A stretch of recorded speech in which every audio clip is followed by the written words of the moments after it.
everybody, this is James. And Marco. And Nabil. And this is the Movie Pals Podcast, podcast number 143.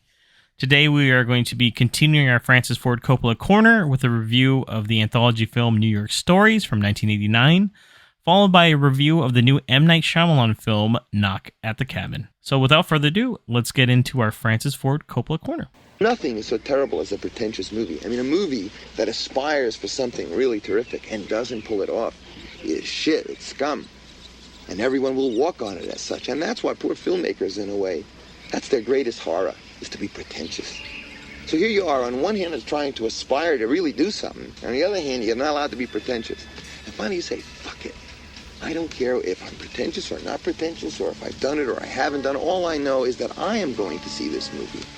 And that for me, it has to have some answers. And by answers, I don't mean just a punchline. Answers on about 47 different levels. And it's very hard to talk about these things without being very corny.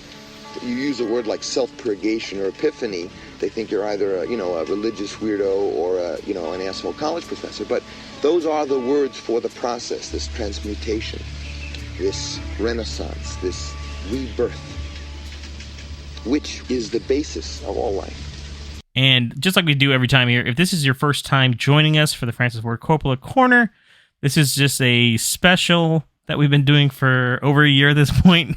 Because we are He's got a lot more movies than we thought he did. We are the Francis Ford Coppola podcast. We are. Marco, yell it loud and proud. He actually has shaved his beard to look just like a Francis Ford Coppola beard. Very Absolutely. Italian. Mm-hmm. He's even thin his hair a bit. Yep. He is wearing the ready, glasses. baby. He's like, what do you mean? So, for the most part, from the start of his career from Dementia 13 all the way to his newest film that was probably is going to come out, ? We are just reviewing all of Francis Ford Coppola's films. We are over halfway done with them, and at this point, this is the last film from the 80s, actually, so just let everyone know. So we always give you guys a little bit of trivia. What was he doing up until then? I believe the last movie that we saw was Tucker. So yeah, A Man in His Dream from 88. So this is following up. So some trivia here. Just to let you guys know as well, for this movie, because it was like an anthology one done with two other directors, kind of hard to find info on this, man. I don't even know how this came about. But in 1989, Coppola teamed up with fellow Oscar-winning directors Martin Scorsese and Woody Allen for an anthology film called New York Stories. Coppola directed the Life Without Zoe segment, starring his sister Talia Shire, and also co-wrote the film with his daughter Sophia. Life Without Zoe was mostly panned by critics and was generally considered to be the segment that brought the film's overall quality down. Hal Hinson of the Washington Post wrote a particularly scathing review, stating that it's impossible to know what Francis Coppola's Life Without Zoe is. Co-written with his daughter Sophia, the film is a mystifying embarrassment. It's by far the director's worst work yet. Ouch. And with that, let's get into our review of New York Stories. I'm 50 years old. I'm a partner in a big law firm. I'm very successful, and I still haven't resolved my relationship with my mother. Zoe, I know this is difficult, but your father and I are trying a reconciliation. What? Look, I'm moving out. Where you gonna go? What can you afford? You don't want to sleep with me anymore? Hey, I'm a big boy. You don't have to go out in the street. We're still employer-employee, right? All right. So New York Stories came out in 1989, sitting at 75% on Rotten Tomatoes. So this one composed of 3 stories: a middle-aged artist obsessed with his pretty young assistant, a precocious 12-year-old living in a hotel, and a neurotic lawyer with a possessive mother make up 3 of the Gotham tales. The first one is directed by Martin Scorsese, titled Life Lessons. The second by Francis Ford Coppola, titled Life Without Zoe. And the third by Woody Allen, titled Oedipus Rex. Written by Richard Price, who did Life Lessons, Francis Ford Coppola and his daughter Sophia Coppola, who did Life Without Zoe, and Woody Allen wrote Oedipus Rex. Released March 10th, again in 1989. Its budget was $15 million, and it grossed a whopping $10.7 million. Yikes. So once again, Coppola back on his bullshit, He had help this time though, so I don't really. Yeah, he can't take he can't take all the blame. He has a third of that blame is his. really. So, Life Lessons stars Nick Nolte as Lionel Dobby and Rosanna Arquette as Paulette. Life Without Zoe stars Heather McComb as Zoe, Talia Shire as Charlotte, and Giancarlo Giannini as Claudio. Oedipus Rex stars Woody Allen as Sheldon Mills, Matt Castella as his mother, Mia Farrow as Lisa, and Julie Kavner as Treva. So, again, we usually go with if we've seen these before and what our history is with it. So, I think I'll start with Nabil on this one. Have you seen this movie before, Nabil? I have not seen it before. I never even heard of it until we had to watch it ourselves here. So this is a first for me. All right. What about you, James? Have you seen this one before? I've actually only seen the beginning one, Life Lessons. I've watched that before during an art class, actually. Randomly, not even a film thing. So I've seen a third of it before. I'd never seen the other two segments, Life Without Zoe or Oedipus Rex. So for the most part, pretty new coming in. Although I did see that first segment or short story, I guess. I'm with Nabil. I'd never heard of it and never seen it either. So watching with new eyes here. So James, what did you think about this one? What did I think? I did not enjoy this one. I'll say this much. I liked Life Lessons actually because I actually enjoyed that one for some reason. Well, there's the reasons behind it. I'll break it down, but for the most part, Life Without Zoe, I agree with that scathing review. Like I was like, holy shit, what is this? I guess it's based on Eloise. If you guys know who that is, the books Eloise. It's based on that. That's where it reminded me of so too. this is actually what it's based on, and it makes sense because she lives in a hotel and goes on her little zany adventures and shit, right? So I was like, okay, I guess, but it just didn't work for me. I didn't care about her. She came off as really annoying. No offense to Zoe. And then, I mean, it was like pointless, really, I guess. I don't know. I just didn't like it. I'm just trying to focus on the Coppola one here a little bit. And then Oedipus Rex, it starts out like okay. There was some, I won't lie, I laughed a few times. And then I think the second half is terrible when the mom is, just in space for some fucking reason. It's so fucking weird. Everything is so tonally weird in these. All three are so different. Life Lessons is like an adult story. Life Without Zoe is a kid's story, and Otis Rex is just like a weird comedy. It's like, what the hell? I don't know what they were thinking, man. Like, it just doesn't. It didn't flow for me. Mm-hmm. But I'll let Nabil bring up what he thought. I'm kind of almost on the same page as James. Life Lessons was, I mean, I'll say it here, was my favorite of the three. I think it was the stronger one. It I kind of figured it was a Scorsese one too as I was watching. I was like, this seems like something Scorsese would do. I like Nick Nolte. I like the troubled artist who's looking for his muse, and like it was all kind of like where are we going with this until we hit the very literally the last scene. I was like, and there it is. Okay, I get it. Everything that was happening was because the guy's a womanizer and he's just looking for love, the next love that he puts all his heart into, and that was the thing. It's also he needs that distractions and also he needs distraction to help him. He needs create terrible relationships for his art to thrive, basically, because all his paintings at the end too were reminiscent of like what had been going on. So, and I thought that that was a much more poignant tale, and in the theme of like a story in New York, that's one aspect of it as an artist, being out there. So I thought it was cool.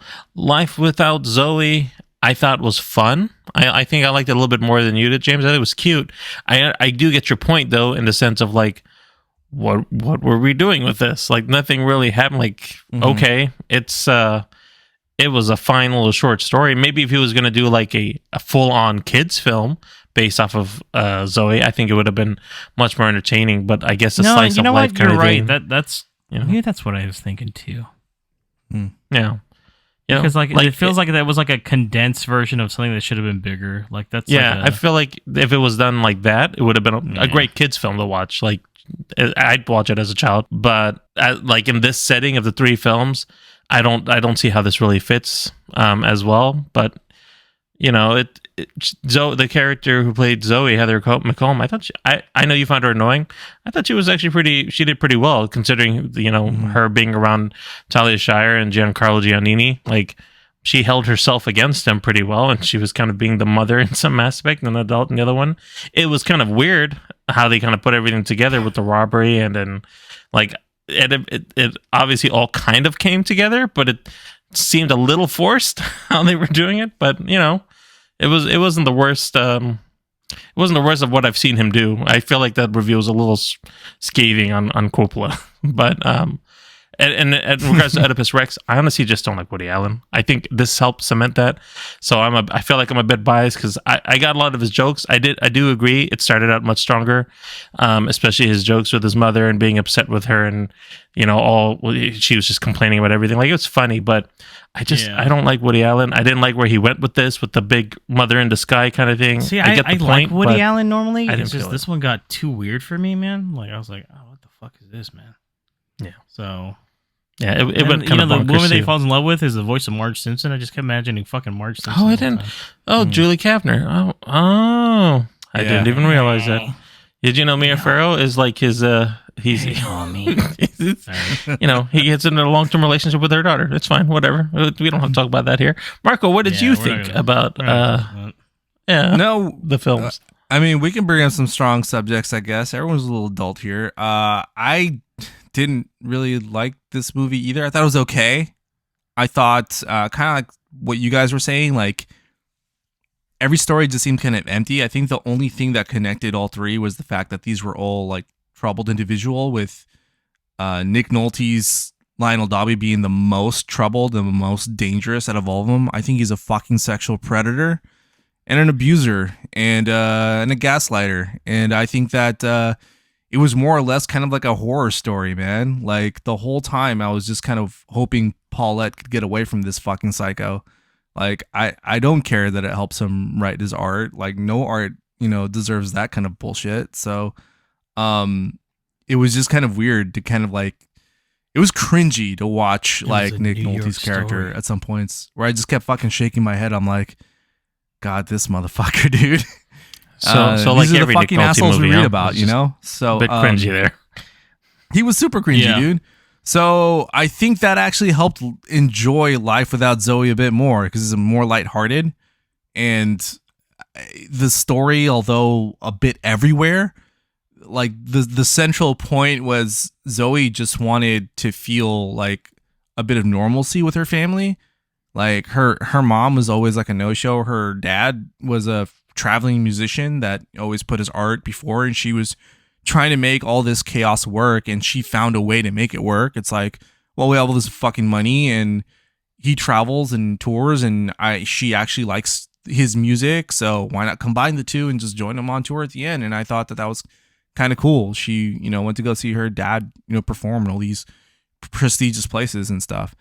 I agree with you, Nabil. I think Heather McComb carried herself pretty well, and I judge child actors pretty harshly.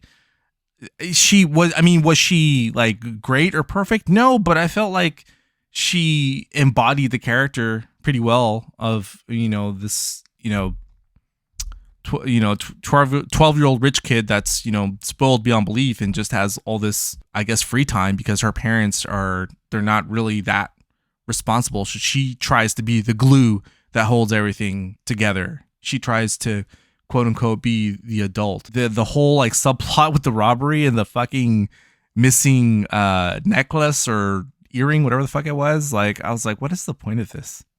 Like I think that's really what held the whole like thing back, the whole story back, was just that subplot. Like I just didn't care for it. It was funny when they were, during the robbery, like they're being robbed and the bad guys are just fucking hilarious. They're just saying stupid shit. It was very weird that robbery scene because it seemed like they were threatening, but also like not. Kind of comes out of nowhere too. Yeah, just kind of casual. Yeah, you got the dude from something about Mary just pointed a gun at her and stuff. Yeah, I was fucking dying. That's true. Yeah. It's a nice little cameo. Oedipus Rex. I mean, Woody Allen just basically playing himself, I guess. I don't know. It was okay. I agree that he the always first half plays himself, dude. Yeah, the first half, I guess, is far more enjoyable than the rest. Yeah, when the mother, I genuinely laughed. I'm not gonna lie, I genuinely was laughing a bit because like the mom things when he's talking, I was like, I like this. And then it takes a turn for the fucking strange. I was like, I would have never guessed in a million fucking years. It was weird. This is where the plot was going to go. If you were like, guess what happens next? I'm like, okay. I don't know. Yeah. At first it was funny, but then I was like, where are we going with this? Like, okay. I didn't like, see, I thought that was the cringiest fucking thing. I was like, this is so weird. I mean, by the the way, effects are no offense to stupid, but- 1989, it looks terrible too. Yeah. I'm like, Yeah. it's fucking terrible, dude. I just think it's hilarious that there's this giant face over the city. And I was just like, it's fucking Rick That and Morty everybody shit, can dude. see, by the way. It's The not like city it's like accepts one it, too. person, and then everyone's just like, oh, that's how my son is too. I'm like, wait, what? Yeah. See, that part was Everyone stupid. would be freaking yeah. the fuck out if this was real. Yeah, I think that it was to me. I think Oedipus Rex was the weakest one of the three. You know, as far as like, guys, but okay. yeah, I was like, all right. I saw guess. Life Without Zoe, and I thought right off the bat, I was like, Mark was gonna fucking hate this, but apparently I'm not. I'm fucking losing it in my old age now. I think it was all over the He's place. become I the did. cynic. I saw these with my brother too. I kept asking like, what is the point of the story though? I don't know what's going on here, but I think the characters And were. then your brother held up 2 earrings. Sorry. Yeah, he's got him. He's like, I got him. I stole him, motherfucker. This I was is the like, point, shit, Marco. no. So, so yeah, I think the characters, crazy enough, were more interesting. They're a little more lighthearted, I guess, and I think that's probably why I enjoyed it more. And again, Lionel Dobby was a piece of shit. And I stand by it. If he was a real person, I'd sock him in the fucking face. But that's just me. Which, I mean, speaking of which, Nick Nolte gives a really good performance, though. Just showing that. Oh, yeah. He's really strong in this. He did great. I think performance-wise, the chemistry between him and Rosanna Arquette was the strongest. I mean, they really gave a believable performance. So Yeah. He just, And he I mean, just wanted to truthfully- kiss her ankles, man. That's all. Been there, bro. It- Sorry. Oh, any particular scenes that stood out for you guys? James, anything stood out for you? Or? Just Nick Nolte playing basketball with loud ass did. music playing, bro. It's fucking Rocking out. And you know what? player. Slanging it too, by the way. Mhm. God damn, I was like, Yeah. 3? Just sweaty. He looks sweaty the whole fucking time. looking fucking dirty as fuck. I just was like, man, not just once did I his see this guy look in his shower. fucking- he cleans up for the party. I just always remember that fucking music that's always playing. Same song, whole fucking time. Yeah. It's his favorite, bro. Rocking out. I did like the song at the beginning. I remember distinctly listening to that one, like an instrumental version of it when I was a kid. I was like, oh shit, I haven't heard this song in a while. I never knew it had lyrics. Anyway, what about for you, Nabil? Any scene that stuck out from any of these? Or I like the little Steve Buscemi cameo in there too. That was fun. oh yeah, There's a couple cameos, and there's what's his fucking name? Oh, Larry David was in it. Yeah, Larry Larry David, David. Larry yeah. David. I was like, what the He fuck? did, When I yeah. saw him, I was like, that fucking Larry David. That was And I looked funny. it up. Yup, it's Larry David. Just Man, he didn't have hair in the 80s either. Poor guy. dude, he didn't look. He does not look very different, other than like okay, No. a little less wrinkles. I was like, what the hell, dude? yeah. That was Yeah, That was a I'd good say cameo. like of the films, probably like my favorite, or I won't say favorite, but the scene that did stand out the most was just when his Sheldon, Woody Allen's character, his mom showed up with her aunt or her sister or whatever she is to his office and just was there. He's like, you bought me tickets to the show. And then he's like, wanted the show or the office. She can't hear a thing. Don't worry. She can't hear anything. But, you know, I'm just sure that was the scene that I started laughing. I was like, okay, I like this is the actually music that kind of plays funny. too when he sees him coming down hella slow. Yeah. Yeah. And you could see there the dread. He was slowly coming. I was like, what? My mom? And then he's there. And then that whole scene was kind of funny. So I was she like, hecka outs his boss that he's having an affair too. It's like, whoa, He's like, buddy. oh, the one with the mistress. Yeah. I know, but then fucking 3 minutes later, it just turns to a sci-fi. I'm like, what the fuck? Yeah, it's weird. Yeah, it's wild. I think Just stick with the main plot, man. Who the fuck wrote this? Sorry.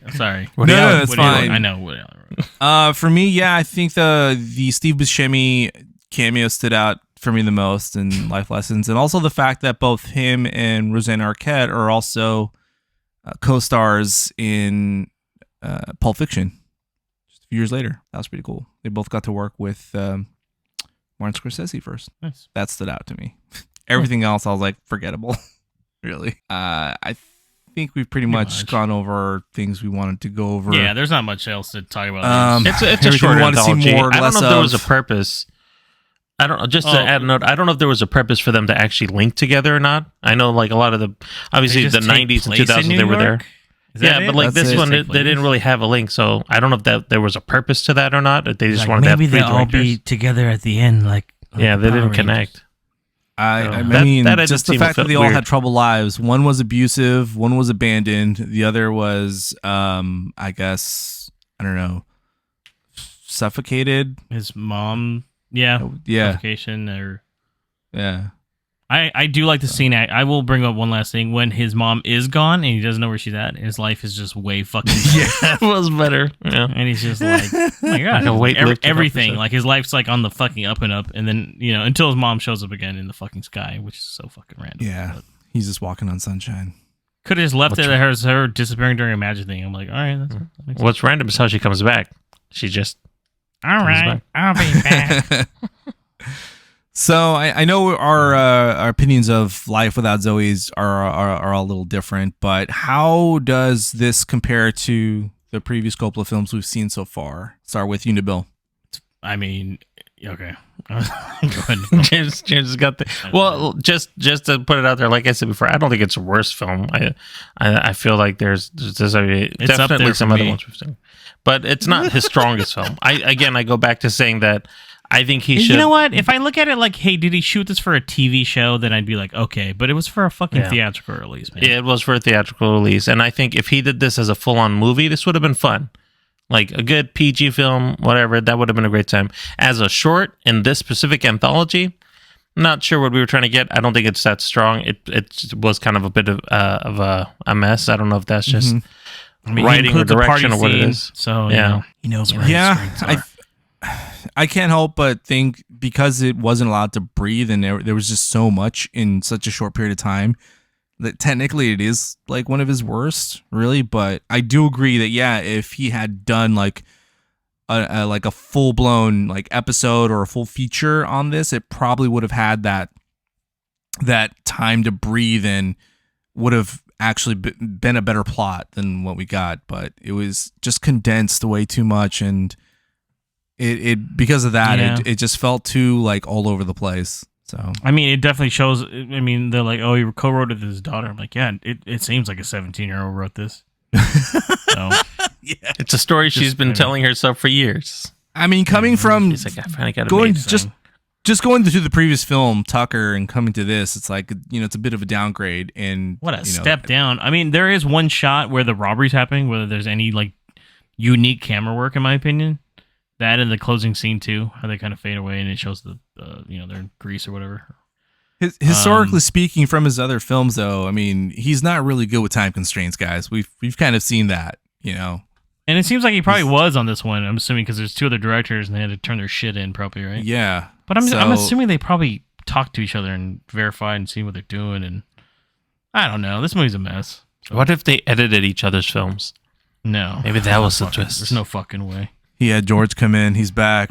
Well, just see, man, maybe if you had Zoe, Hey, Martin. well, the lightsaber. Hey, what if, you should put your What if she mom was in the force space. sensitive? That's where the Star Wars. she's a She Jedi. was- That's why she can. she was actually on Force ghost. Dantooine? I felt All him. right. She was still All alive. right. With that, I think we've reached the moment where we give this bad boy a star rating, 1 through 5. 5 being the best. Start with BDJ here. Big Day Jimmy. Originally, I was gonna say 2, but the more we talked about it, the more I hate this movie. So it's a 1.5 out of 5. So that means you probably wouldn't recommend this one, right? No, you can skip He's this like, one. You can just If pretend you're this doesn't 3 exist. and you don't understand English, You can learn it, Bill. I didn't say that. I'm not explaining no Jeez. one's languages. What about you, Nabil? I gave it a 2.5 stars. I thought it was okay. It's not the best film, but that's all right. I give it a 2. Yeah, I almost gave it like a 1.5 like James, but I'll give it a 2. There were some aspects of it that were interesting, but no, I wouldn't recommend it to anyone. This is a hard skip. I mean, unless you're a completionist and you're doing like the full library like us. And just Then a maybe. heads up, we almost didn't even do this one when I was making up the list because it's an anthology movie. But because it's Yeah. available, I was like, fuck it, we might as well. Because I Is mean, this we the don't. lowest rated Coppola film that we've done here? Are we over? No, This it's is our lowest 75%, score. bro. What are you talking about? This is actually No. critically low. Our score. Our score? I feel like this is the lowest. No, I don't think it is. Not with your 2.5 now. Gardens of Stone's pretty down there. I mean, Yeah. So. And That's true. what's the one with Captain EO. Jesus Christ. No, not Captain Neo. We didn't rate Captain Neo. Oh damn. The other the one in Vegas. Oh yeah. Oh, the dancing one. Yeah. I don't Yeah. remember its name. Forgot Can't about remember it, its too. name either. But I did like the music there, though. The music's We fun. are the official podcast, wait, though. Don't get things twisted. One for the Heart. That one's got rated pretty low. There we for go. us, too. Although there were Yeah. more aspects of that. I'd probably actually rewatch that movie at this point, even. Yeah. Just because I'm like, I'd probably, you know what? that one over this one. But again, like this one, And that's and that might just be because of Raul Julia is just fucking awesome in that movie. Just yeah. He is. You know He's what? Yeah, And then he we deserves didn't a like rewatch. Rumblefish, but I think one of you guys liked fucking. I like Rumblefish. Rumblefish. I thought it was terrible. So We're grading on the curve It's here, all right. guys. That's what's going on. Sorry, I was like, okay, all right. And so before we get into our main review here, let's take a quick ad break. Let's stop here for a moment to let you all know about Newsly.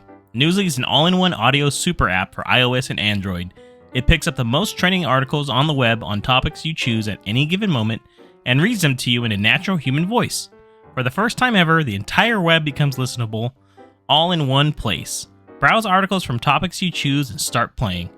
You can follow any topic as specific as you like, from sports, tech, business, science, Bitcoin, or heck, even the Kardashians.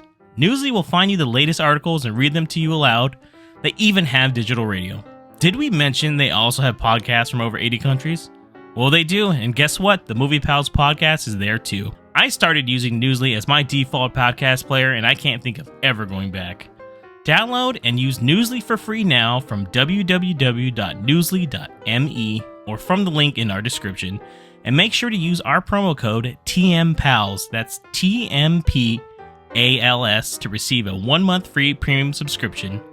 Newsly, stop scrolling and start listening.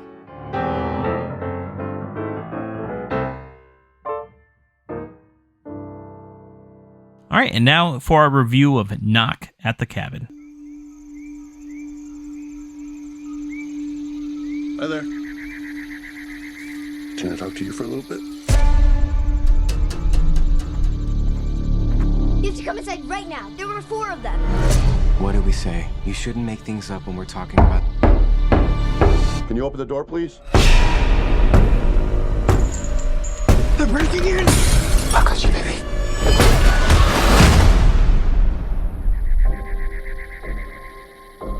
We're not here to hurt you, but you have to stay here in the cabin with us. Families throughout history have been chosen to make this decision. Your family must choose to willingly sacrifice one of the 3 of you to prevent the apocalypse.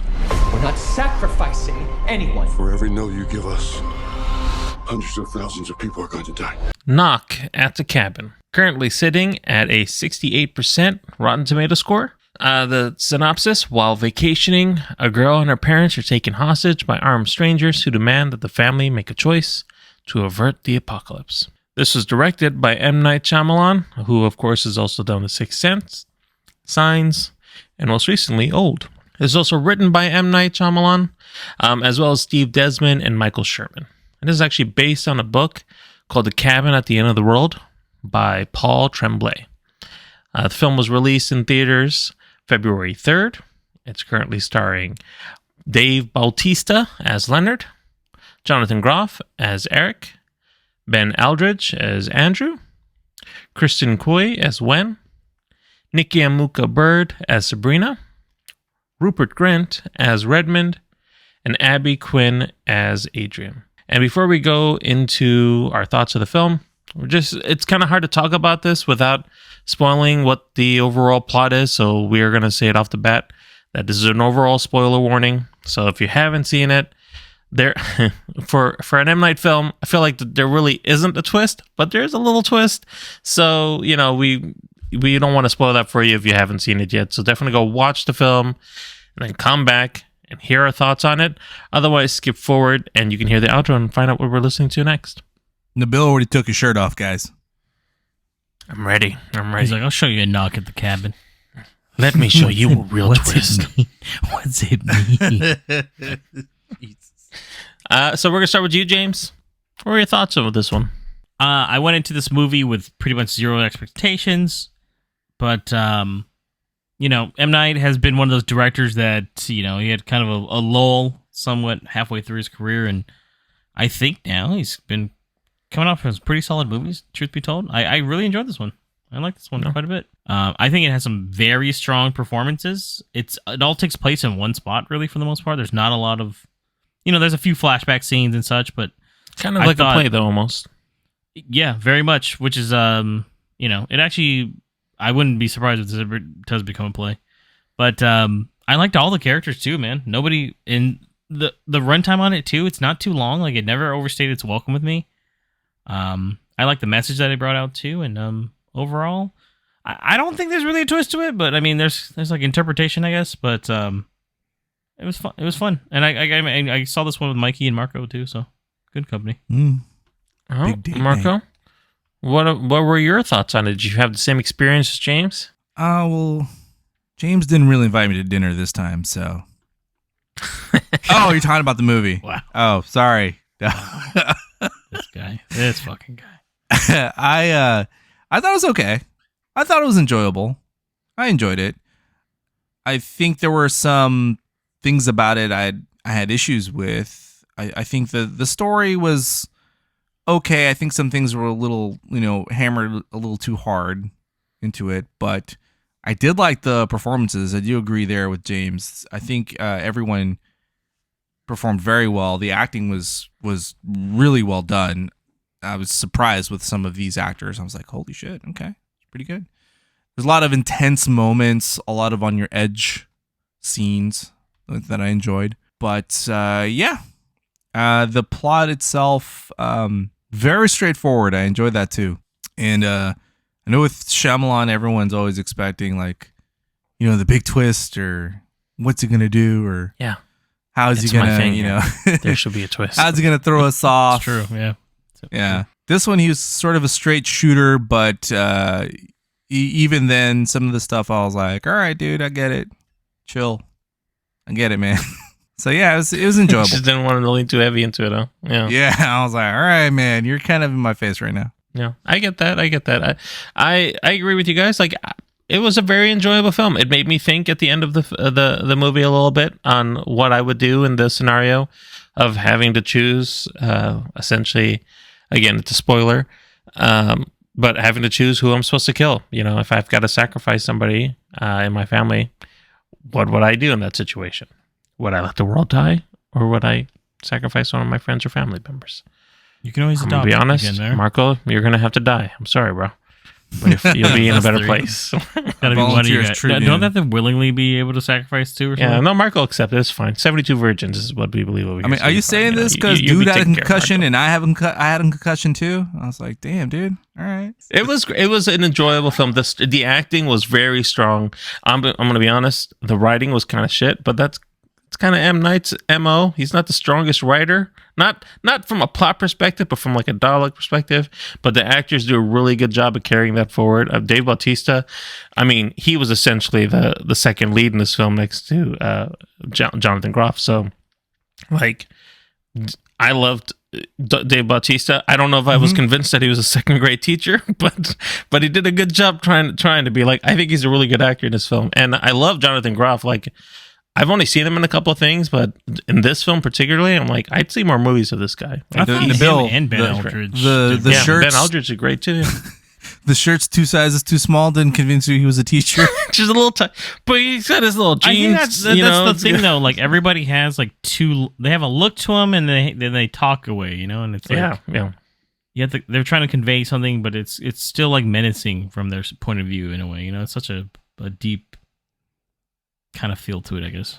It is, yeah. They're all. It's very personable. That like they're all put in a situation they don't want to be in, but it's such a visceral vision that they had that they were compelled to be where they were at and to do what they were doing. Like, you can go and say that it's faith. You can say it was coincidence. I will, and maybe we could talk a little bit about this just to get the plot part of it out of the way. But like in my opinion, I feel like the buried lead, which is like the twist of it being, is was it real, was it not? He basically answers it at the end that it was real. So I'm like, it didn't leave a lot of room, at least to me, of interpretation of saying that this I was still feel like it could have been either or. Like you feel that way? Yeah, it still could be a coincidence. It could have all been a coincidence. True, but the twist of it all for me was just the fact that it was straightforward. There really was no twist, and that in itself was the twist. It's up to the viewer. It's up to the viewer, just much like I guess like the book itself, to decide if it's all like, hey, were these just a bunch of crazy people, or was this legitimately something that was happening? So very much like, which I heard is like the horror aspect of it all is like, what if all these people that come off as super crazy and all this shit, what if they're telling the truth, right? And it's reminiscent of like Signs, like, yeah, what if all that shit actually was real, and it turns out it is fucking real in that movie, right? The fucking aliens in the house, like, whoa. He's like, I'm gonna need a ride. So it's just one of those things where you question it, right? Especially because you got Bautista, biggest mother-looking motherfucker in the world, coming through, and he's just like, you have to find someone to kill. And I'd be like, all right, big guy, get the fuck out of here, So yeah. I think Ron that's Weasley a very was just fair doing point. fucking, I don't know, was he Horcruxes and shit? I don't know. You tell me. He's looking good for a man who's been in 7 Harry Potter films. He's doing all right. Check him out. Side note, check him out in Servant. He's been in all 4 seasons. He's been in Servant. That's right. Why, yeah. Assuming that's why he's in this movie, because he's been working with him. But he he's really does a good. good job I didn't think about playing that. someone That's a good completely point. disheveled. So, yeah. With his Boston accent, I don't know what if that's what that really was supposed to be, but all right. How many drinks have you had there, bro? What did you guys think? I was saying, go ahead, sorry, Jim. just back to characters real quick. I did really like Ben Aldridge and Jonathan Groff. I liked them a lot. Yeah, did you feel that? What did you think about like Kristen Quay too, like the kid? Do you feel like she was a standout? I thought or she was really good. Underutilized? No, I thought she was great for what she was used for, and as a child actor, I think she did really well. She never came off to me as doing too much, and at one point I thought maybe she'd make it out, or I thought something was going to happen to her the whole time, but which spoiler, in the book she is actually killed apparently. Right. So I read that up. I was like, wow. shit. So yeah, I'm actually glad they didn't do that though, because I really would not want to have seen that right now. So. No, not at all. No, I think the family themselves, Andrew, Wen, and Eric, I think they all fit really well. You believe that they were like a close knit family. I think their chemistry was great. They were all loving of each other, and I liked how close knit they were. And there was, none of this trust issues or anything. They all were just kind of like working to try to get out of this situation together, and I like that. True, yeah. I think it worked a lot, and it made the characters that much more likable. Their little dance and their song too, It was fun. I was dancing even at the end. Oh, it was yeah, sad. that's I was like, cute. no, play it. I was It's like, good. turn it back on. Yeah, I'm grooving. Yeah. What about the cinematography? What about the technical aspect of the film? I feel like watching this film, especially, that M. Night has really come in with a lot more, or maybe he's come back in with a lot more confidence, like as a filmmaker. I think it was shot beautifully. I think there was some great angles of, the perspectives that was going on. The off-camera horror that was happening was really well done. Like, James, of just, to kind of ask your perspectives on this, how did you feel from the overall production of what he did as a filmmaker? How do you think this came off this time around? Oh, it's shot really well. I really liked how they shot this one. I was like, this is going to look good in 4K. It was one of those movies where I think, because his last, Ult was shot really well too. So whatever he's doing, he's doing a good job on it. But I don't know if you guys knew or not, but like the cinematographer in this one also shot The Northman.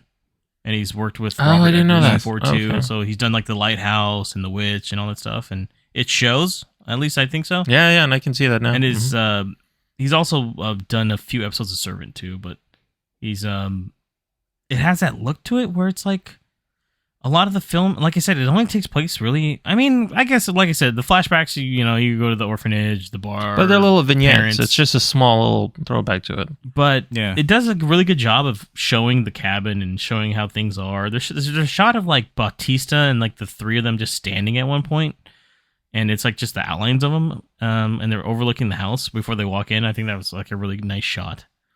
That could be like a movie poster shot, probably. There's but another. No, it was cool. There's and another then shot. The technical stuff. Oh, sorry, Mark. One sec. But the technical stuff, they don't do too much with the. I mean, they show the quote unquote plagues, right? And I mean, those are fine for the most part. Yeah, nothing like spectacular, but I like the cabin shots the most. There's another shot right there where, speaking of Batista, where he's lifting his weapon and the camera just follows the way the weapon is being swung.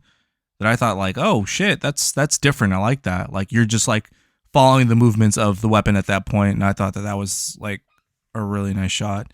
It's another one where it's close to the beginning, and I think they do another one towards the end too, where he hate to bring this movie up, but he also did it in The Happening, where you just see like the wilderness and everything, and you just like kind of hear like the wind and the leaves blowing and stuff. No wrestling, yeah. And he kind of doesn't. Did you guys think it connected to The Happening? Yeah, I was like, I oh kept shit, waiting this is for The it. Happening like, too. Is this part of the the fucking twist? Happening, man? No, but like it's Mark it's Wahlberg so show up. Hey, I heard you guys from the cabin. He's like, it's happening again.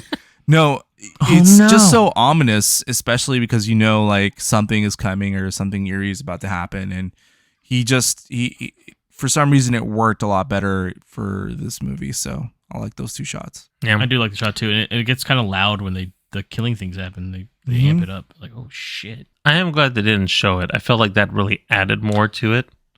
Even the last scene where the eventual sacrifice happens, you don't actually see it, which is fine by me too. Yeah, I think it just gives more depth. I will say, and I feel like this is kind of common in nice things. Like you have all this great production, great visuals, great shots. We're just talking about it all. Then you see the TV screen with the fake stuff that he's got to put on there, and it's like this is what cable news is supposed to look like, kind of thing. Or where he puts himself in it. I'm acting too in this film, which is fine. No, but it's just the production is a little less. He's cameoed himself in every movie. So yeah, which I think is okay. I just feel like that when you see something like that on screen when he's showing it, each time they kind of click to the news channels, I felt like the level of quality that we saw that kind of dipped down and it threw me out of it again. I was like, oh yeah, we're watching this is supposed to be a real-time coincidence, I don't know, but that kind of threw me out a little bit every time he'd cut into the television. I was like, oh, why can't he use the same kind of quality afterwards?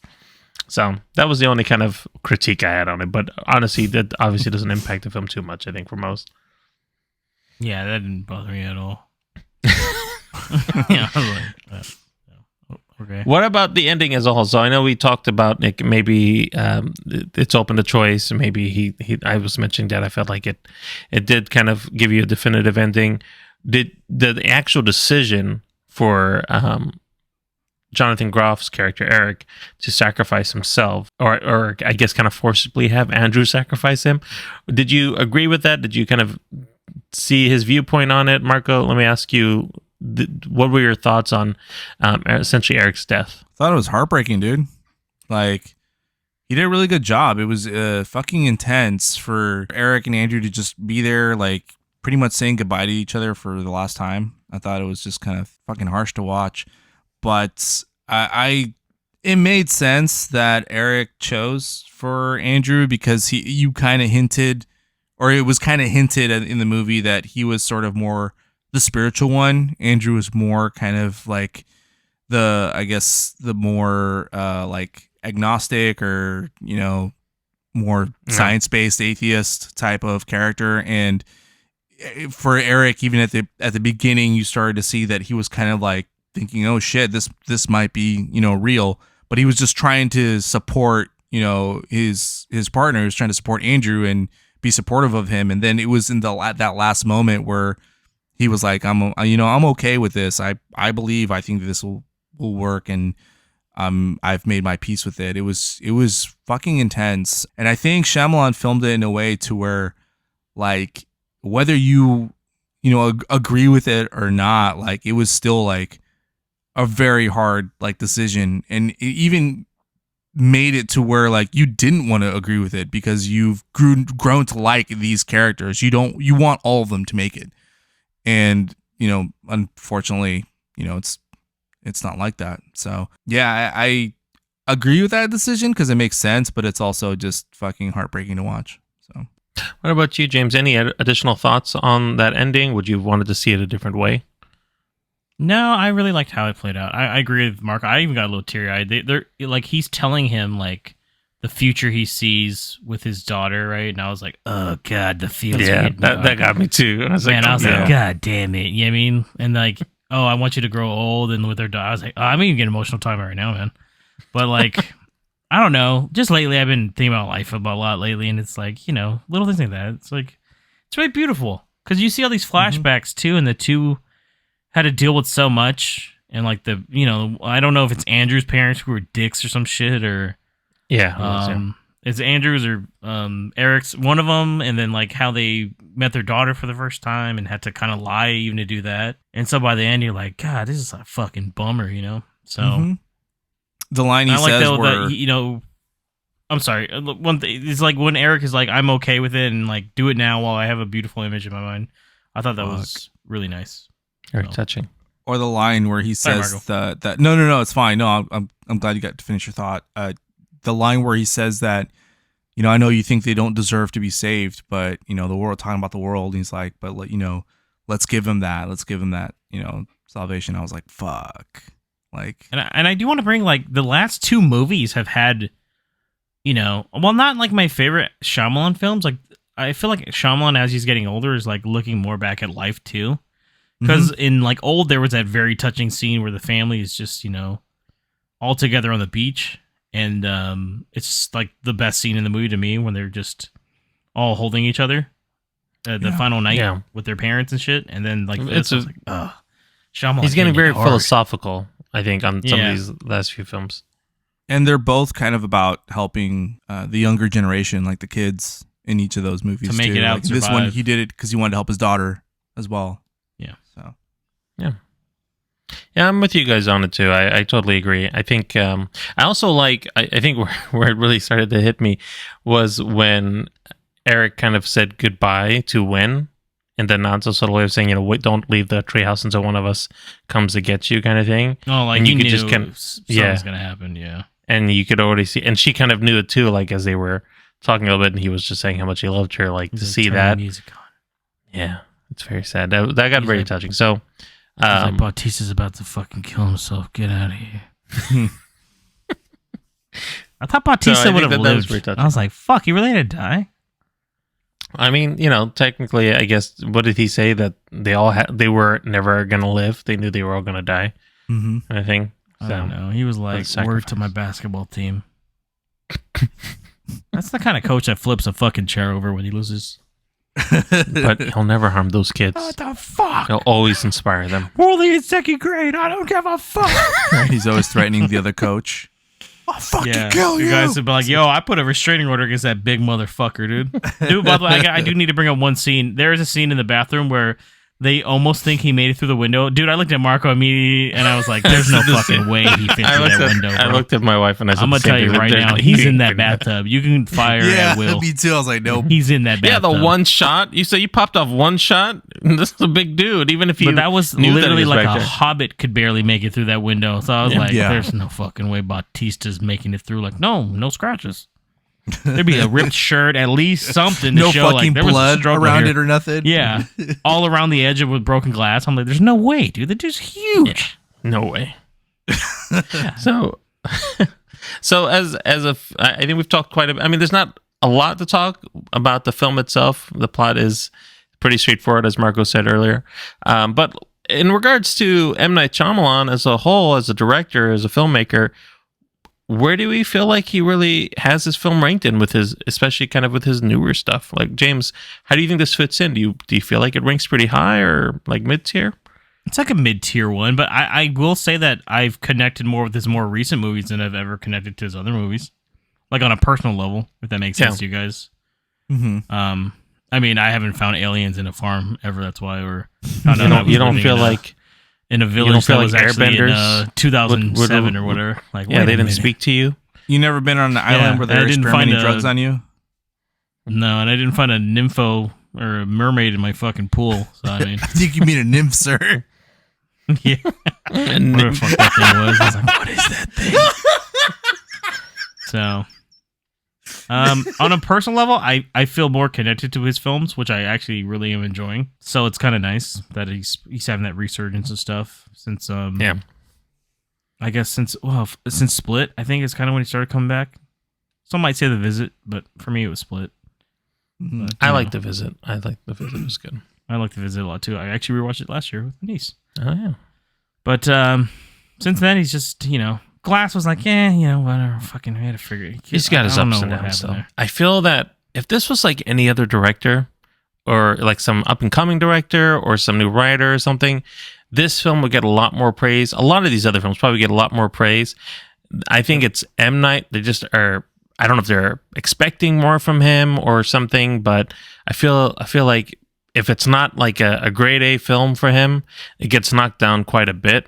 He gets criticized quite a bit. I think the criticisms are a little too harsh on him because overall, like I feel like it is a solid film, and I don't know if you I don't necessarily listen to his interviews. Like he genuinely has a love for film too. That's really nice to see. He's not just in it, to win awards and shit. He's talking about like he wants to reach as many people as possible, and I don't know. It's like a breath of fresh air, man. Me and Marco were talking, but even just about Star Wars and how some people take a lot of shit for granted, and it really just bums the fuck out of me when I hear shit like that because it's like to make a movie is so rare and hard to do, and it's nice to see that there's actual people out there that are just trying to tell stories still and get it done. So with that being said, I mean, like I said, it touches me personally. So yeah. What about you, Marco? How do you feel like this film ranks amongst his other works?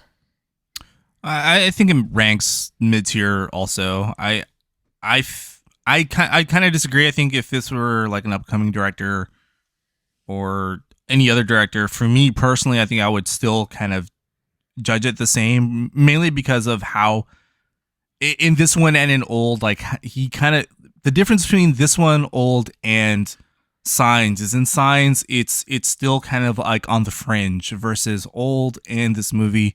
He kind of hammers his opinion a little too hard for me, and I'm just like, all right, dude, I get it. Disagree with you, but I get it. And it's like, for me, like sometimes it's I don't know. There's a better way to do it, I guess. You can do it with a little more grace, I guess. Or yeah. Or maybe I'm gonna need you to make that film then, Marco. I'm gonna need you to get in there and show me how you could do it better. I'm just kidding. I can't. It's called Arrival. No, I'm just kidding. But it's like it's good, and I feel like in a way he did leave this movie, kind of open to interpretation, but it still felt like he was kind of like hovering a little bit over it, like, kind of like winking at you. And I'm like, all right, dude, relax. Everything else is well written except for that. The characters are well written. Their acting is done very well. Cinematography was done well, but I felt like that aspect is kind of what brought it down a notch for me. It's a good movie, but it could have been just a little bit better for me. Still, like, it's cool that he's writing like these solid stories, and it's still pretty original too, like the way they wrote it. James was talking about how aside from the flashbacks, it's just one location, and I thought that's pretty cool. When you can make like one location that interesting and that scary, then it works. And he did the same for Old too. Is basically like one location also the whole time. So yeah, basically kind of like that. Yeah. I kind of agree with you guys in general. I would say I think right now, just because of how well he just directed this film, I'd like to see M. Night maybe direct a film that he didn't write and see where that goes. Because as a filmmaker, I feel like he's just really strong right now. Just watching this made me feel like, wow, he's obviously been a really good director for ages, but just like seeing it here, I could see that he knows what he's trying to get in his shots, and it's very, regardless of whatever the script is, he has his vision there. And I'm just wondering if he was to be given a script that wasn't of his own creation, how he would make that come to life. I'd like to kind of see him do something like that, and maybe he could be one of those.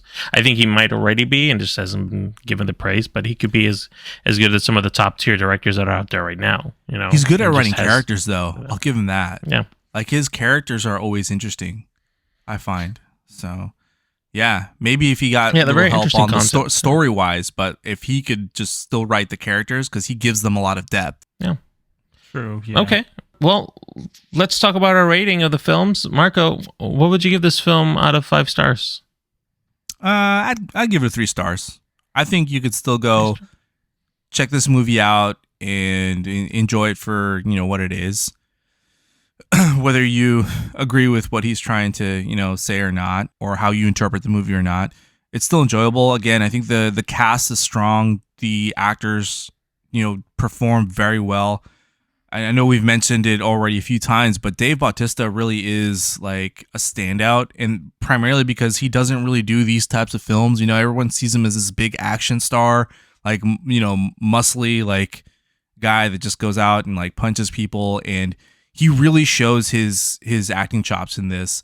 I think I've seen almost every other actor with the exception of Kristen Koo on in other works. So, I mean, they've done, similar things to this. So that I think that's why, like, I give him that extra praise, because he's been given the opportunity to do this, and he's, been very vocal about wanting to do like just regular films and not just like action and sci-fi. Yeah. James, what about you? How many stars do you give this? You know what? Talking about this one actually made me feel better about the movie too. I'm gonna give this one 4 out of 5. Like I said, I think with the older I get, the more I'm just connecting with him as a director now, and it's a beautiful thing. So I liked it a lot. His heart grew. I think most people would enjoy it. Is what I'm getting at too. I think it's his best movie probably since like Split, probably. Truthfully. Oh, so the best film of this decade so far, huh? All right. I see where you're at. Well, I mean, that's not, I mean, technically, yeah, I guess. It's just fucking weird to say. It's very strange of you to do that. But yeah, I would say it's definitely one of those movies that it makes you think. And I agree with Marco, too. Dave Bautista is fantastic. I really enjoyed the other leads, too. I don't think there was anybody that I was complaining about at all, but definitely Jonathan Groff and Ben Aldridge stand out. There's some very emotional scenes there, too, and it's really good. Yeah. So. Yeah. And I gave this film a 3.5 stars out of 5. And I agree with a lot of the same points here. So, good film, worth watching. It'll make you think a little bit. And we should have Dave Bautista do that rom-com he wants to do, guys. I'm sure there's one out there. He's talked about it, right? Yeah. Give it to him. He deserves it. All right, so with that is the end of the podcast. Thank you, everybody, for listening. Thank you for your feedback, responsive reviews. And Marco, he's going to let you know the easiest way now, perhaps, to reach us. You can check us out in this realm or the next. It's up to your interpretation. No, you can check us out on our new Linktree, which links all our socials together. Linktree/MoviePalsPod. And that will link you to our Instagram, Facebook, and Twitter. But if you'd like to reach us individually there, it's at MoviePalsPod. Also, if you use Apple Podcasts, Spotify, SoundCloud, Google Podcasts, iHeartRadio, Stitcher, Amazon Music, or Newsly, you can smash that subscribe button and you'll never miss an episode. Rate us, review us, keep commenting, keep sharing, keep telling us what you like, what you don't like, any suggestions. We do listen to you. Whether we end up liking what we review or not, hey, we can't say, but at least we'll give it a shot. Thank you. And tune in next time for episode 144. We're going to be dedicating a full episode to the finale of the Godfather trilogy, which, you guessed it, is the Godfather Part 3, but we will be doing the director's cut, I guess, right? The final director's cut? The final cut? No, this one's never got. This is only director's cut it's had, so technically, no, there's other versions. You're right. But the Godfather Part 3 coda, we'll finally get into it. It's been a long time coming for this one. It's what kicked us off of doing this to begin with, to be honest. Yeah, technically. Yes. We're not going to lie. I think it released 3 years ago at this point. So, just to let you know. So, tune in until then. But until then, this is James. And Marco. And Nabil. Have a great one.